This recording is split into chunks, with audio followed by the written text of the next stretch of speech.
A local woman who relies on food stamps explains what she and others like her are going through. They're waiting to find out if their SNAP benefits will stop coming 3 days from now. We're the ones who's getting caught in this situation. We're the ones who are being hurt in this situation. We're the ones who become desperate in this situation. This Saturday, the SNAP program, Supplemental Nutrition Assistance Program, it's going to run out of money.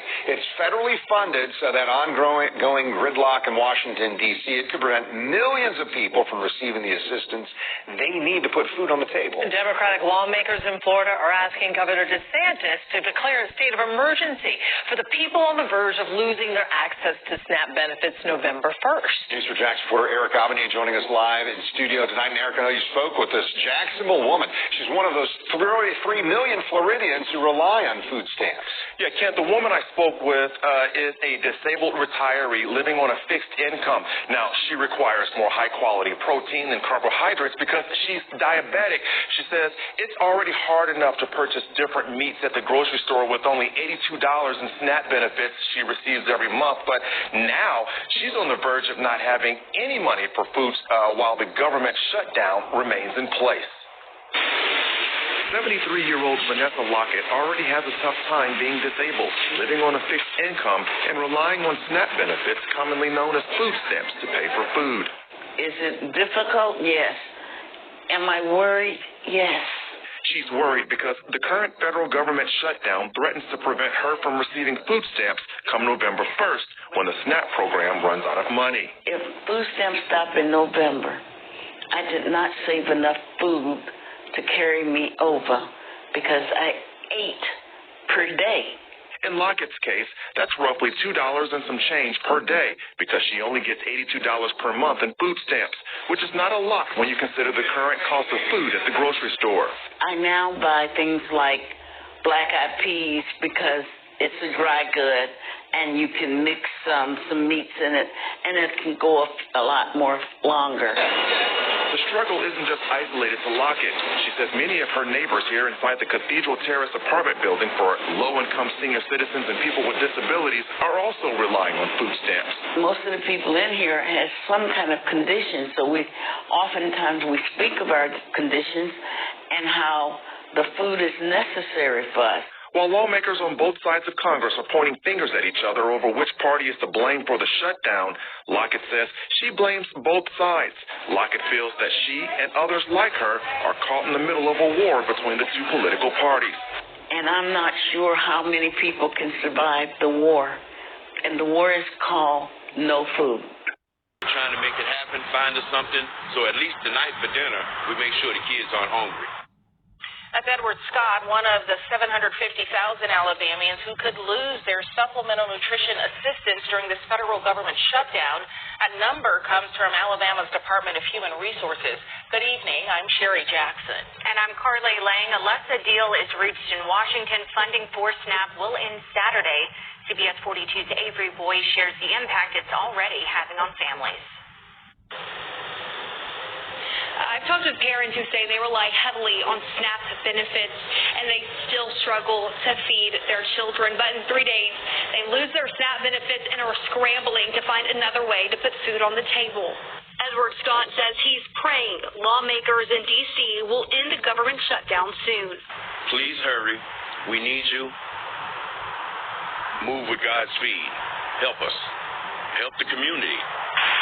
The Scott family left St. Louis to start a better life, but life is about to get harder starting November 1st. Bills don't stop because of unemployment.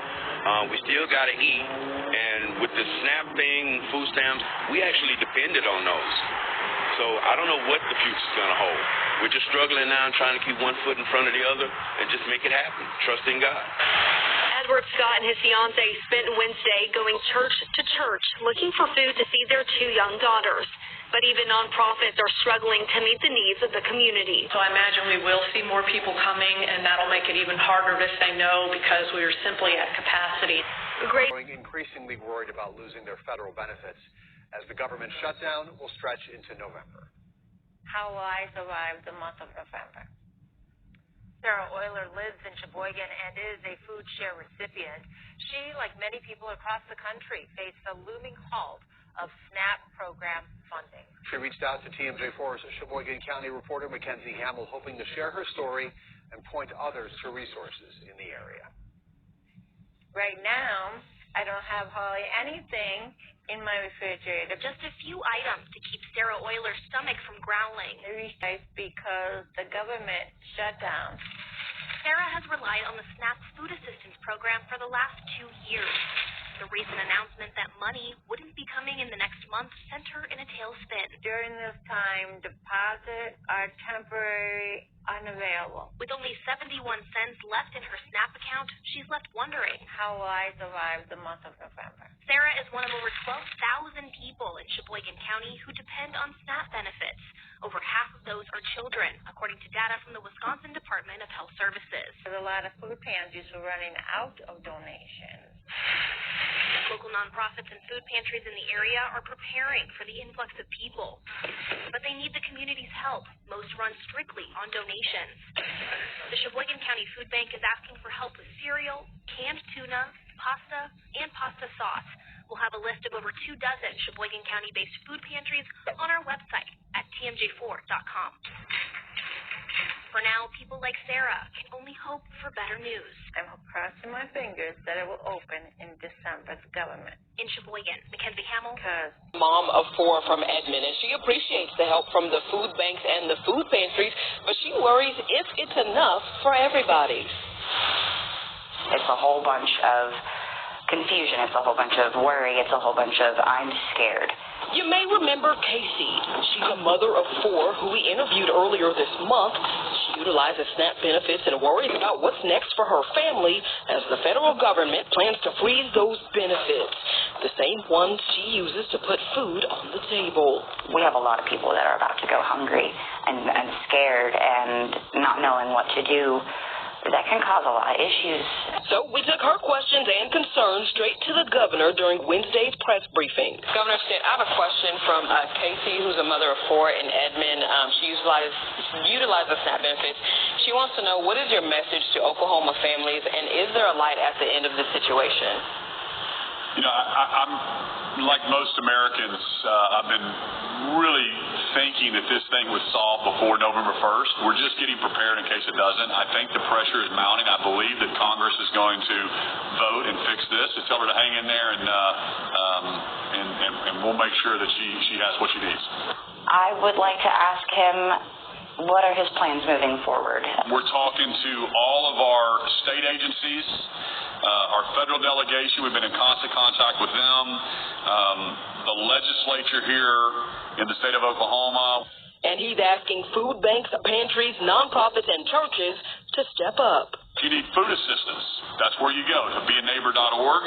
And you can find a list of local churches, of some of the food banks, the nonprofits in your area that can help you bridge that gap.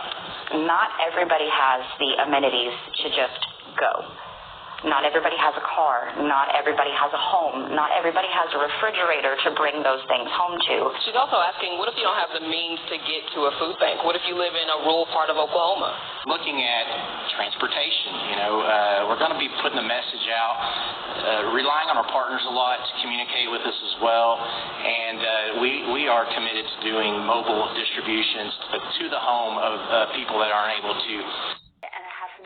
Texans may not receive the SNAP help they need next month as the federal government shutdown goes on. Half of them are actually children. Consumer reporter Heather Sullivan talked with some and joins us now.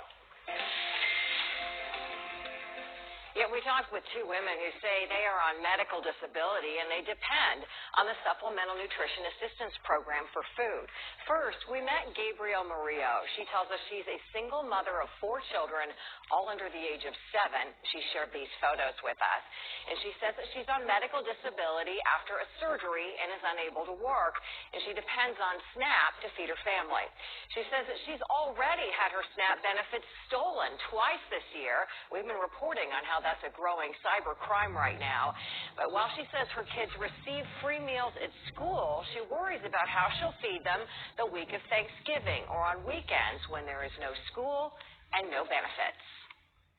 It's not right that our kids are going to go hungry. I would rather go hungry before my kids, but it's not right that people that need it aren't going to be able to have it. You know, there's people out there with major disabilities that can't work, you know, bedridden, that need their food, that we're not going to have food.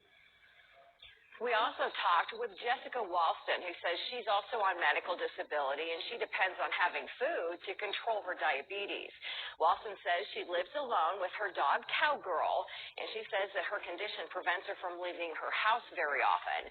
She says she receives $143 a month in SNAP benefits and is now very worried the next month she won't get any. It's hard. You know, it's like hard when you depend on one thing and it's like cut off. I can hear the stress in your voice. How are you feeling? Yeah. I just want to cry. It's hard. Sorry.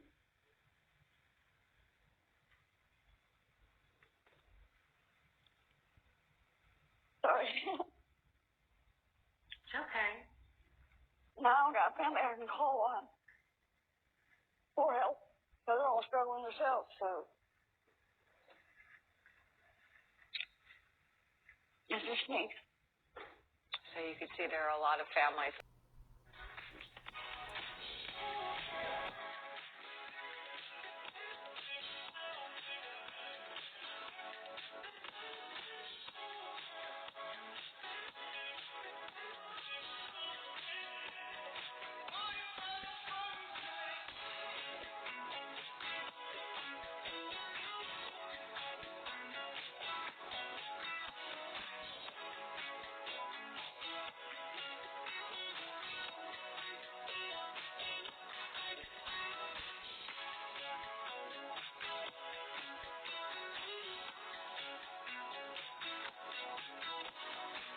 I viewed these videos. Yeah, I know, you guys. I posted 7, 8 videos, and these are some things I took away. And again, you know, I've already shared you. I used to be a Foodstamp Medicaid caseworker.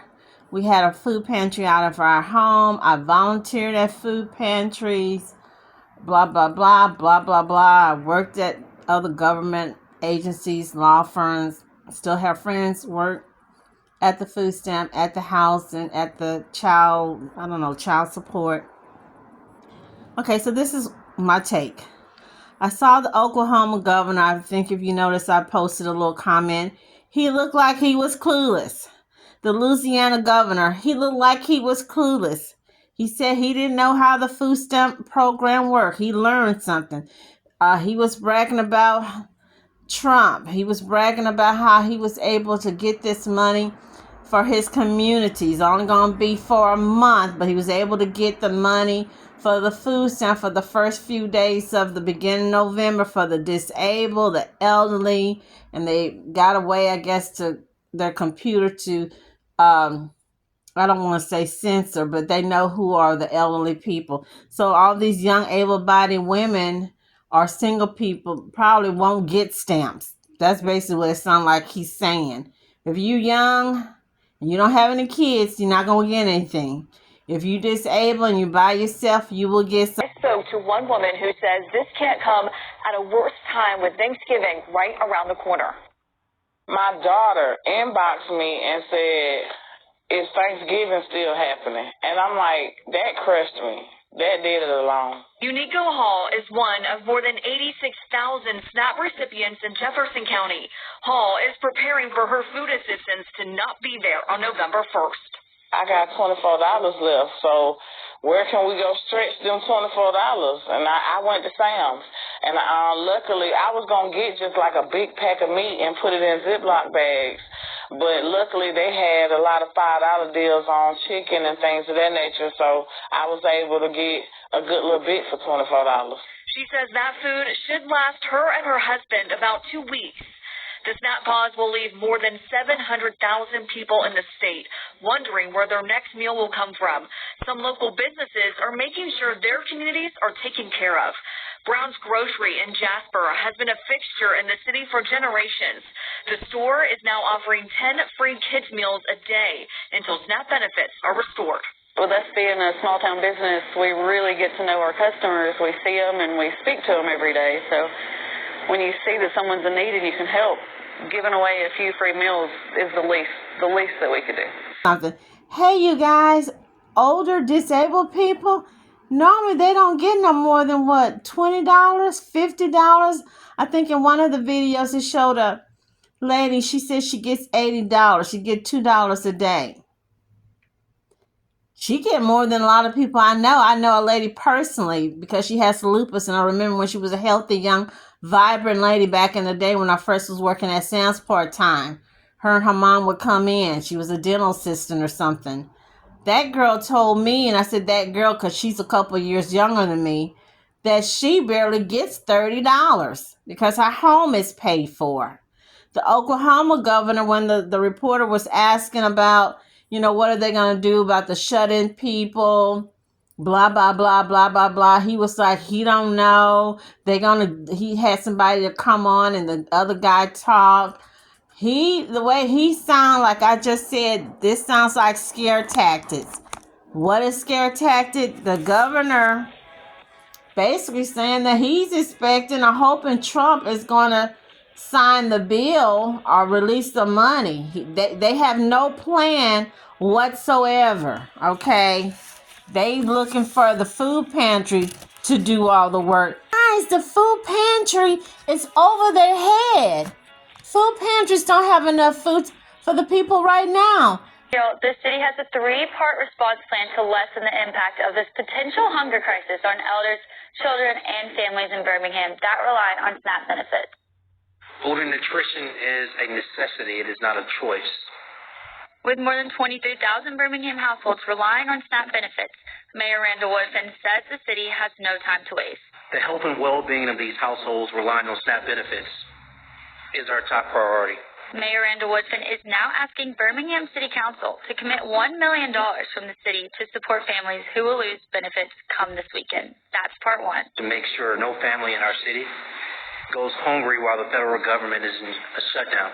That money would go to the United Way of Central Alabama, which will manage local partners distributing supplemental food assistance. The second part of the city's plan includes a community food drive running November 3rd through the 6th at Christian Service Mission on 3rd Avenue. Really an unbelievable scene here in Houston. Hundreds of people at risk of losing their SNAP benefits lined up for food. The Houston Texans are partnering with the local food bank here, prepared to feed 5,000 families. It's just a fraction of the needs that exist nationwide as the government shutdown now enters its second month. Here in Texas alone, more than 3 million people rely on these food stamps. Half of them are children. The message from the Houston Food Bank: this is a man-made emergency. You usually see scenes like this after a hurricane here in Houston. It looks like something out of COVID. But this is a crisis of our own making. And as they urge Congress to act, right now it's neighbors helping neighbors. The first few weeks, actually, from our standpoint, were fairly calm. It's really when the financial implications hit, which was in the beginning or the middle of the month when the federal workers stopped being paid. And now you add the SNAP households on top of it, just the level of need in every community around the country has skyrocketed. And so the Feeding America food banks are all trying to step up to at least provide food assistance as they try and figure out how they're going to pay their bills when they just had the legs cut out from under them. Roseanne, tell me what brings you out today. Oh, I'm low on food right now, and we came to the pantry so we could all get a little bit of groceries, vegetables, and we really need it, so we're here, and I'm glad y'all are giving us food. What kind of help are you hoping to find today? Canned goods and some vegetables. Yes, I need to eat a lot of vegetables because I'm a diabetic, and then I have too much sugar in me. And the only thing that really cuts it down is vegetables. Fresh vegetables or canned vegetables. Yes. But we really need the little food and waters, you know. And trying to see if we can get some, to have some for now November. Because we won't get no food stamps in November. Being on a fixed income, man, it's kind of rough, but I tell you, man. Both of you are on SNAP. Well, I am. Yes, sir. What does it mean for you that you're losing your SNAP funds? Well, I tell you what, it's just a little something else that we're not going to be able to get. which, you know, actually it's not going to be that much, but all this help that we get here makes a whole lot of difference. I mean, a world of difference to us, man. Being on a fixed income, like I said, you know, it's just, you're looking at by the end of the second week of the month, you know, you're counting pennies then, you know, and just trying to make ends meet. That's a lot of things that we're having to have to do with that. Been in here since 5 o'clock this morning. Why so early? Because we're expecting a big line here for the help for the food bank, and there's a lot of people who don't have funds to buy anything at this period of time. And the government shut down, and that's what really worries us, because we do have children. Are you on SNAP? Yes. What does it mean to you that you're losing your SNAP money? Well, it means a lot, you know, working hard and trying to feed our children at home and being responsible. You know, whatever's going on right now with the shutdown with the government, you know, it's hurting a lot of people. Can I ask how much you get per month from SNAP? Yeah, $400. $400. Yeah. And with $400 gone. Gone. You don't have nothing. What does it mean? That means pay more money out of your pocket. And if you don't have it, you have to find somewhere to get money to supply for the children. A little bit of extra help with their grocery budget.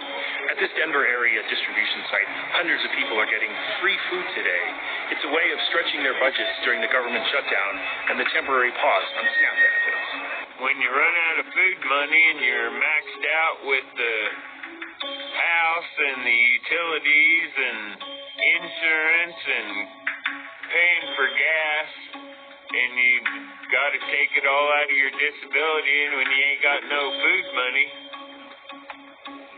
you have to find places to get food. You only get a little bit of money on your disability, and you have to spend it on groceries, which is supposed to be covered by SNAP, so that cuts into your gas and utility bills, and got to cut somewhere.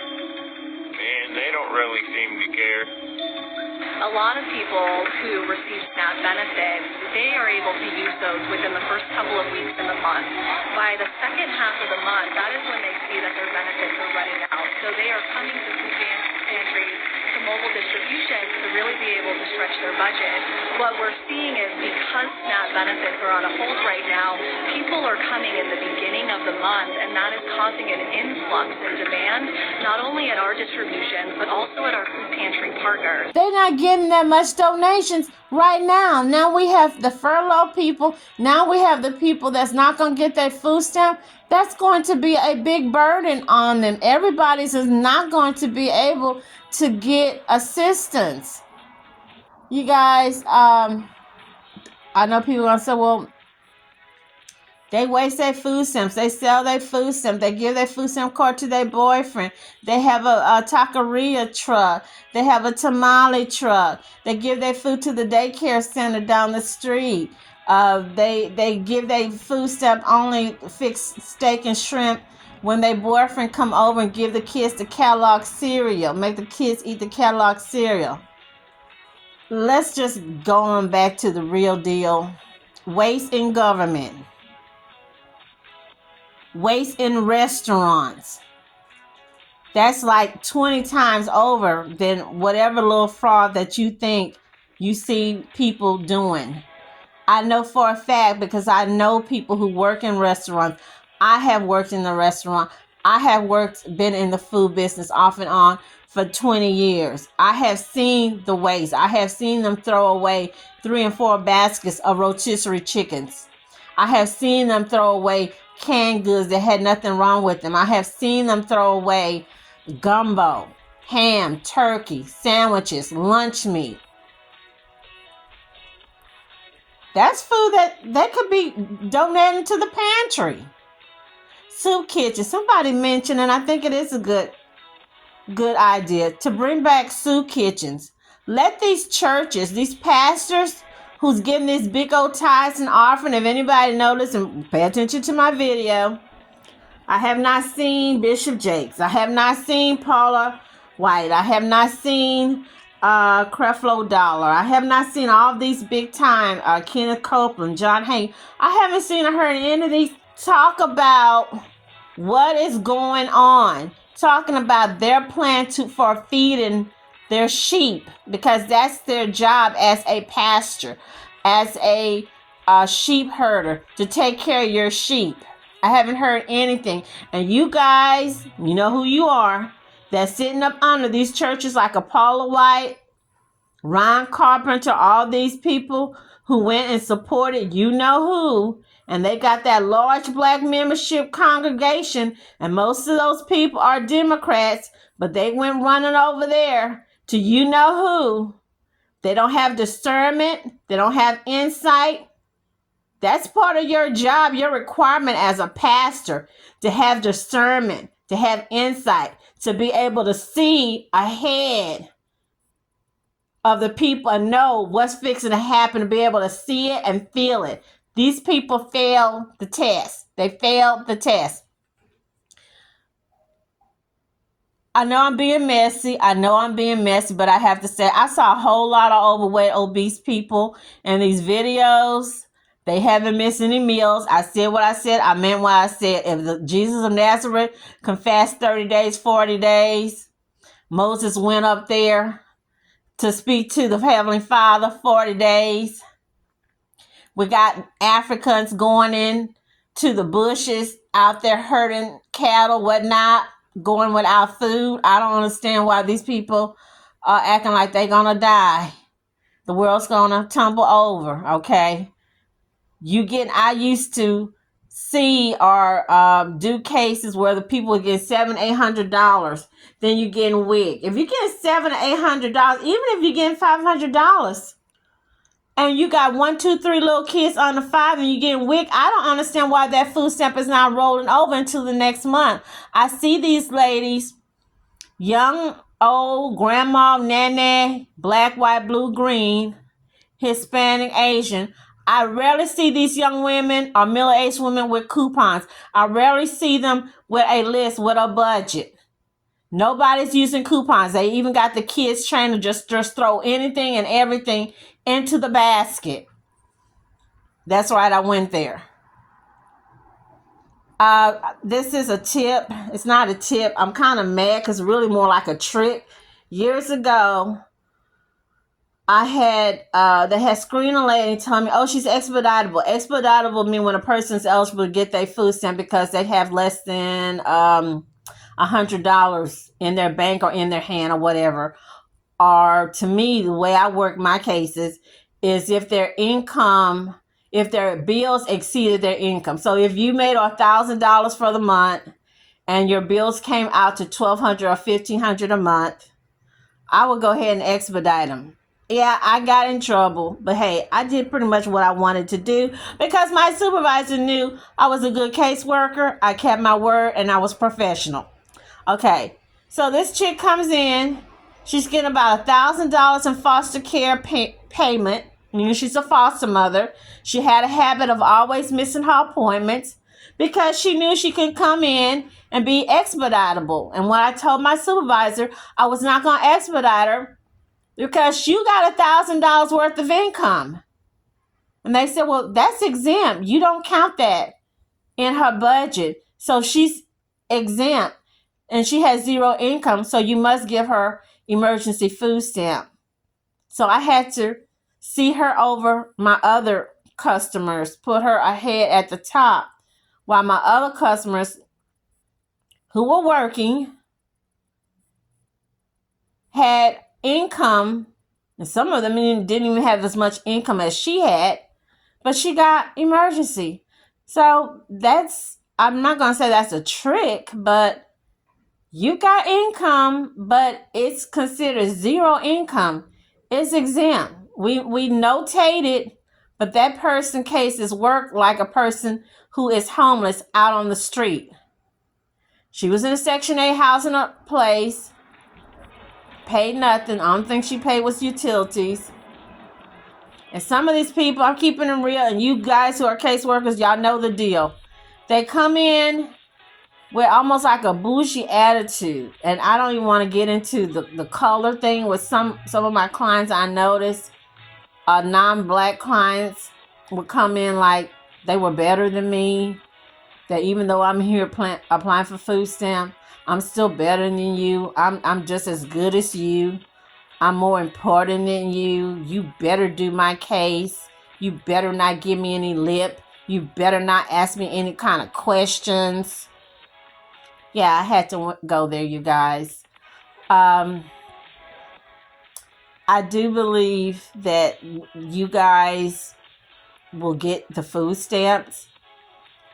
The big guy, the big orange guy, he is going to give in. Yes, he's going to have to, because his Paula White, Hagee, that Jensen guy, all those that was hanging in with him, praying for him, they're like, hey, we don't have no money in our bank to be putting on a big food program for our members, to be feeding the whole community where our big mega church is. We need you to turn them food stamps on. Release them food stamps, Trump. Release them food stamps. Why are Indians exempt? Yeah, if they work, of course their income is counted in their food stamp. But why are Indians exempt? So long as you're Indian, you don't have to have that criteria 18 to 54 or 18 to 64, or the child have to be under 18. Used to be under 14, now under 18. Why are Indians exempt? That's all I want y'all to know. I want all these little smarty pants people that know every freaking darn thing to let me know, why are the Indians exempt? I didn't even know that. I kept looking at, they said waiver, or there's a waiver, and it was naming different Indian. I'm like, so you're saying that they don't have to work, they can get food stamp, they don't have to work 20 hours a week, they don't have to have a child under 14 or under 18, they don't have to be work registered. I told you to save your stamps. I told you, when you're buying stuff, let them let them potato chips, soda pops, all that be at the end. Get your main stuff first, okay? Them little potato chips and all that, get your air fryer, you make your own potato chips. Get you some popcorn, make your own popcorn. All them chips and them cookies and candy, let's really be honest, them kids really don't need that. Back in the day, grandpa, grandma, we didn't have that. They would get a big old thing of Lipton tea mix or Kool-Aid mix. That's what we had. She'll make homemade lemonade. Or you just drink some water from the fountain. Some tips right quick. I'm going to give you some tips. Biblically, I don't know if I'm saying it right, but I know y'all would correct me. Don't correct me the way that guy Jim Jones did the dude. I can't think of the rapper who he couldn't say lineage. He kept saying lineage. Okay, this remind me of the handmaids in the Bible. Remember the handmaids? They told them to get your candle, get your oil, be ready.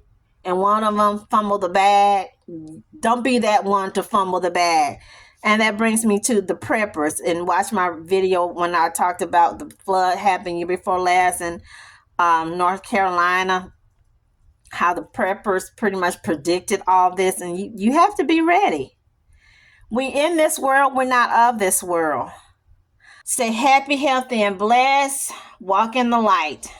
I'm out of here. Bye. Adios.